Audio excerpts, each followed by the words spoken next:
Good evening, I'm Trace Gallagher. It's 11 p.m. on the East Coast, 8 o'clock here in Los Angeles, and this is America's Late News, Fox News at Night. And breaking tonight, President Biden appears to have made a key campaign decision. Instead of running on his record, the president is choosing to villainize Republican voters, accusing Trump supporters of being enemies of the state. And the media has his back, calling Trump a monster, a dictator, and calling Republicans a cult. The senior national correspondent Kevin Corke is live in D.C. with the Biden campaign's latest controversial comments. Kevin, good evening. Evening, Trace. Critics are calling the president's rhetoric dangerous and divisive, saying it proves that when he famously said he'd bring the country back together, he was lying. And now here's the plan, say analysts. With low poll numbers, a teetering economy, soaring food and gas prices, not to mention a border crisis and multiple international conflicts that are costing American taxpayers hundreds of billions of dollars, they still say it's smart politics to focus on the so-called enemy. In this case, that would be his fellow Americans who just so happen to support his predecessor. I wish the Democrats would think a little more carefully when they talk about MAGA. They're basically scapegoating them, that you are like him. Just take a step back, be honest. He was kind of right about NATO, kind of right about immigration. He grew the economy quite well. China virus. Tax reform worked. He was right about some of China. I think this negative talk about MAGA is going to hurt Biden's election campaign. Yeah. Obviously a very strong perspective there from Jamie Dimon, but to hear the vice president tell it, the real crisis is what happens to the country if Donald Trump wins again. I am scared as heck. Yeah. Which is why I'm traveling our country. So many of us know when we are scared for the future of our children, do we then stay in bed with the covers over our head? Nope. No. This, of course, as Biden continues to trail Mr. Trump by 8 percentage points in a hypothetical rematch in the state of Georgia, that according to the latest Atlanta Journal-Constitution survey. Trace.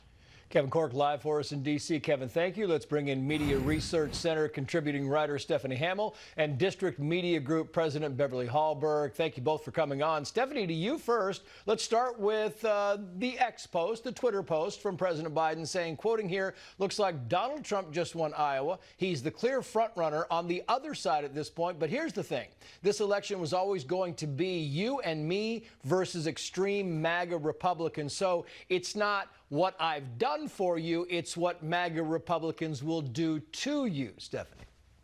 It's absolutely absurd for President Biden to tweet this.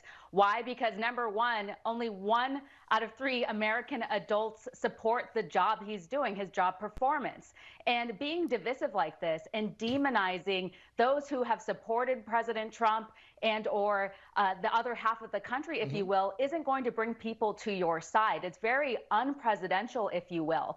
Instead, he should be talking about policies and how he's going to reverse course to make the lives of the American people better. Yeah, we talked about the media backing the president, Beverly. Here's Joy Reid on MSNBC saying that all Christian Trump voters are racist. Watch.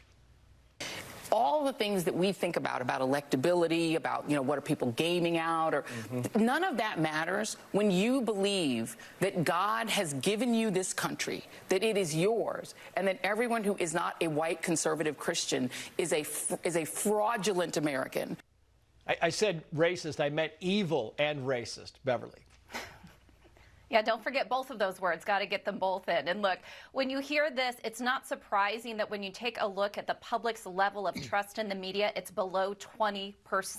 Not only because they report on stories like Russian collusion, which didn't prove to be true, or suppressing information about COVID, the origins of it, or masking, but because they demonize their own readers or the people who they want to read their stories. It's really been fascinating to see that media outlets think that they should take it upon themselves to scold the American people about what they think instead of focusing on just putting out information and facts and letting people decide for themselves. And speaking of MSNBC, I want to play this soundbite from Rachel Maddow because she's explaining to people, she's explaining why they had to cut away from the former president's victory speech in Iowa, because they just can't cover that kind of stuff. You can't let people decide for themselves. You have to tell them what they're supposed to think. Watch. There is a reason that we and other news organizations have generally stopped giving an unfiltered live platform to remarks by former President Trump. There is a cost to us as a news organization of knowingly broadcasting untrue things. They specialize in broadcasting untrue things, Stephanie. I mean, I've gone over this before again and again, but your talk. Well, their credibility is already wounded, right, with the Russia collusion hoax and the Hunter Biden laptop story, among so many that we don't have time to list on this show. So you'd think that they would sit down and think, you know what, maybe we should try to work harder to gain credibility so that we can get people to start watching us again and taking us serious. No, but instead they're tripling down. They're not just doubling down. They're tripling down by completely censoring a presidential candidate that obviously people like. Let people listen to the candidates and then let them decide. The American people aren't stupid. Right. If the rhetoric is so bad, let them hear it for themselves. Yeah, it's a live speech from the former president of the United States, and they're censoring it. And Jamie Dimon, Kevin Corke played a little bit of this, but JP Morgan CEO Jamie Dimon said, listen, this is a dangerous path to go down. Watch. I wish the Democrats would think a little more carefully when they talk about MAGA. Just take a step back, be honest. He was kind of right about NATO, kind of right about immigration. He grew the economy quite well. China virus. Tax reform worked. He was right about some of China. This negative talk about MAGA is going to hurt Biden's election campaign. He's right. I mean, it's going to hurt. You have to run on your record, Beverly, at some point in time. Otherwise, you're just beating up the other guy. Well, it's not even that he's beating up Trump. He's beating up the people who are voting for them. It actually reminds me of the Hillary Clinton basket of deplorables moment, which was devastating for her. This seems to be what the Biden administration wants to do, not just run against Trump, but run against half of the American people. I think it's a losing strategy for them. You don't knock the voters, but yet that's what they seem to think is their winning message, because, as you said, focusing on his record is not going to work too well for Biden, since not many people like the job he's doing.